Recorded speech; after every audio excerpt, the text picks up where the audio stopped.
E aí, gente, Arion aqui, sejam bem-vindos ao canal Dimensão Geek. Guerreiros do K-pop não é apenas um filme sensacional, ele também está cheio de detalhes escondidos que só os espectadores mais atentos perceberam. Mas será que você notou todos os easter eggs impressionantes dessa animação da Sony? Ou muita coisa passou despercebida pelos seus olhos? Hoje vamos revelar detalhes incríveis que você provavelmente perdeu em Guerreiras do K-pop. Então já dá aquele like, se inscreve no canal, pega a pipoca e vambora pro vídeo. Muita gente acredita que na batalha final todos os Soja Boys morreram, mas a cena final do filme pode indicar que isso não é totalmente verdade. Se você esperar bem, dá pra ver dois rapazes humanos muito parecidos com o Mystery e o Baby. O formato do cabelo é idêntico, a única diferença é a cor. Isso pode significar que voltaram a ser humanos após a derrota das Hunts. E é claro, faz todo sentido, já que nenhum dos Soja Boys parecia ser mal antes de virar demônio. Tudo indica que a corrupção veio da influência de Guimar. E se esses dois forem mesmo o Mystery e o Baby, eles agora têm a chance de seguir um novo caminho e quem sabe retornar como aliados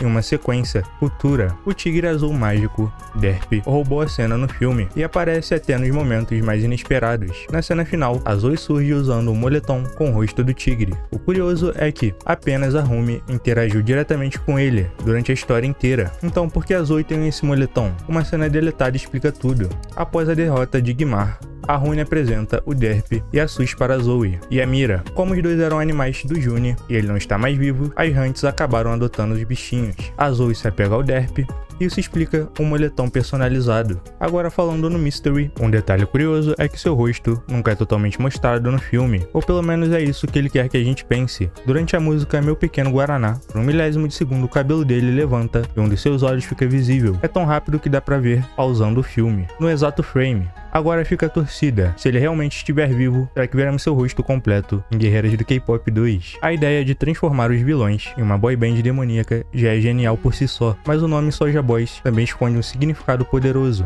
Em coreano, Saja pode significar leão, símbolo de poder e liderança, mas também de referência Gyeosung Saja, o ceifador de almas da mitologia coreana. Ou seja, eles são literalmente mensageiros do submundo, exatamente como o filme retrata. E se você curtiu esse detalhe, já comenta aí, #SajaBoys. O filme não explora muito o passado da Zoe e de Mira, mas alguns detalhes dizem muita coisa. Na música Golden vemos a Zoe sendo puxada por dois braços, um em direção à Coreia e o outro para a direção de Burbank, na Califórnia. Isso sugere que ela é filha de pais divorciados vivendo entre dois países e que precisou escolher com quem iria morar. E ao se tornar uma idol, tudo indica que ela escolheu a Coreia. Já nos flashbacks da Rumi criança, a voz não é da mesma dubladora da versão adulta. No idioma original, quem dubla a Rumi criança é a Rumi Aoka, filha da diretora do filme, Meg Kang. Inclusive, a personagem se chama Rumi justamente em homenagem à filha da diretora. Uma escolha linda cheia de significado. Enquanto alguns amam cachorros, a Zoe é fã das tartarugas. Isso aparece várias vezes no filme, no pijama e no celular, e até nos pães, que carregam pelúcias de tartaruga. Esse animal virou o símbolo da fandom da Zoe, o que é engraçado já que ela é extremamente rápida e ágil. Você sabia que as Hunts não usam armas comuns? A Rumi usa o Masa, a espada dos 4 tigres, que é extremamente rara e ligada a rituais xamânicos. A Mira empunha um Gokido, uma alabarda coreana, que representa o equilíbrio entre o céu e a terra. No filme, a Zoe luta com uma Shinkaw, uma faca espiritual usada para afastar espíritos. Cada arma reflete perfeitamente a personalidade de quem a utiliza. Já na clínica do Dr. Han vemos várias fotos deles como idols. Uma dessas imagens chama atenção, os rostos lembram muito as versões humanas dos Soja Boys. O número de pessoas bate, excluindo Dino, que foi transformado há muito tempo, ou seja, tudo indica que eles já eram idols antes de serem corrompidos por Guimar. Durante o Meu Pequeno Guaraná,